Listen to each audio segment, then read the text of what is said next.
Is 2025 the best time you sell your house here in Arizona? Has the increase in your equity made you consider selling? Maybe just taking the equity and running, paying off debt, maybe downsizing, or maybe buying a bigger house. Now, it might seem like a smart idea to sell right now, but people in certain situations could be making a huge mistake if they sell their house and they don't have a solid plan. Now, I meet with sellers all over the valley, Maricopa, Goodyear, Tolleson, Buckeye, and most of their questions are like, how much equity do I have? How much does it cost to sell my house? And those are all great questions.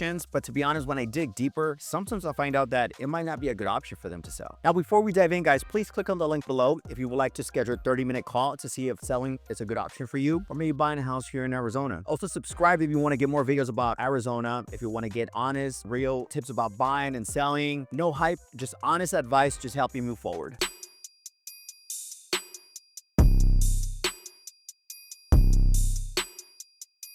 Hey guys, this is Juan Ramirez, number Juan Realtor here in Arizona. And in this video, I'm gonna walk through the reasons why maybe selling in 2025 might not be a good option for you. And maybe looking at other options could save you thousands of dollars. Now you might be thinking, Juan, aren't you a realtor? Don't you benefit if people sell? Of course. But as a realtor, I'm responsible to advise my clients to their best options. And if something else might work better for them, I'm gonna go over that with them. All right, so in the last couple of years, I've been getting tons of calls from people that are thinking about selling, maybe because they notice they have a lot of equity, maybe they need to buy a bigger house, maybe they need to downsize. A lot of people have been getting into debt. I think the average credit card debt per American is like something like $7,000. So it's insane. So a lot of people are in debt and they consider selling their house just to pay everything off and have a new beginning. Now, in the last couple of years, we've had what is called the golden handcuffed effect. And what that means is that you have super low interest rates that it just doesn't really make sense to sell your house, end up with a much higher interest rate. According to Realtor.com, 2/3 of Americans with a mortgage rate have rates below 4%.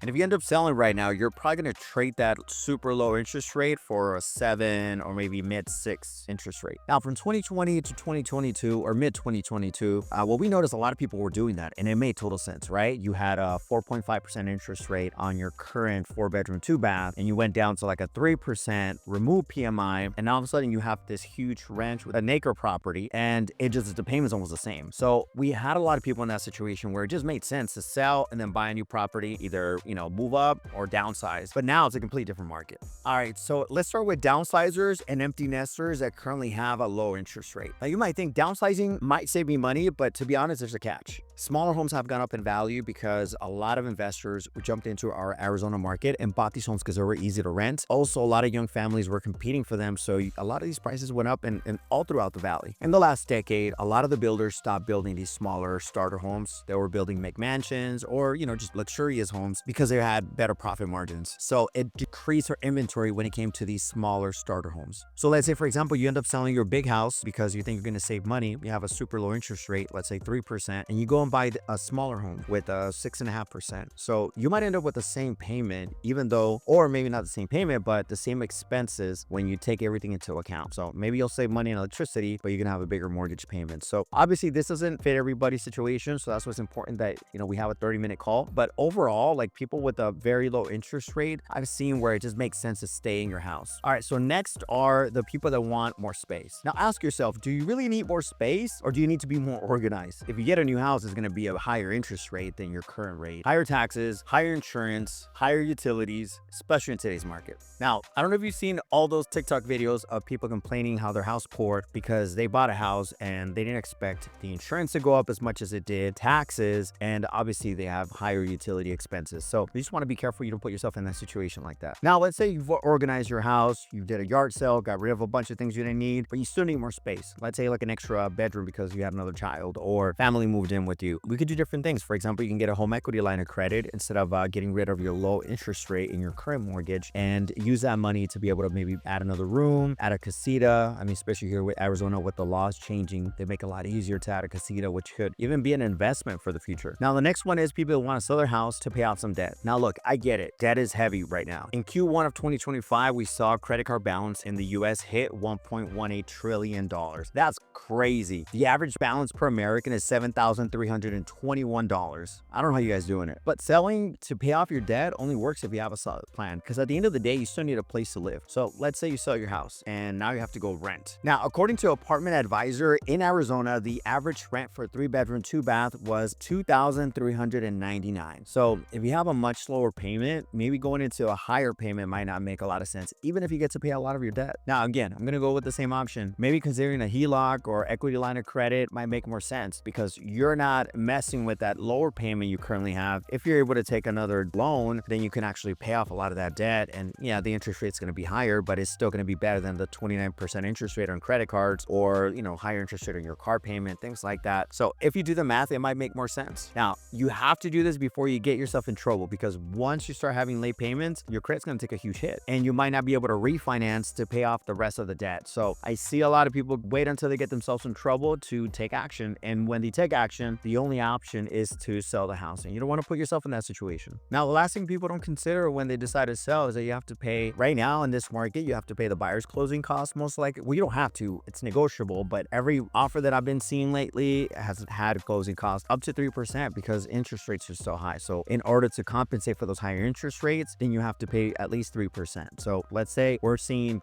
closing costs, we're seeing your own closing costs as a seller, but your listing agent's commission, and then your buyer's agent commission is also negotiated. So it could be, you might have to pay for that once you sell your house. Now, the last one is people that want to time the market and feel we're going to have another 2008 and just want to take their equity and, avoid losing all of that. Now, look, I'll be honest with you. I've seen people that sold in 2019, sold in 2020, 2021, especially 2022, because they saw, equity go up like crazy. So they said, something's going to happen. They sold their homes and now they're renting, paying a huge price, and they can't get back in. I mean, we're in 2025 and they still can't buy because things are still pretty expensive. Now, we have seen an adjustment, but not something where it would make sense for them to jump back in. So it wasn't, I don't know if it was a really good option for them or a good idea for them to sell and take all their equity. But if you sold in 2019, I kind of feel bad for you because you lost out on all that increase in equity all the way to 2022. Now, if you sold in 2019, you missed out on all that equity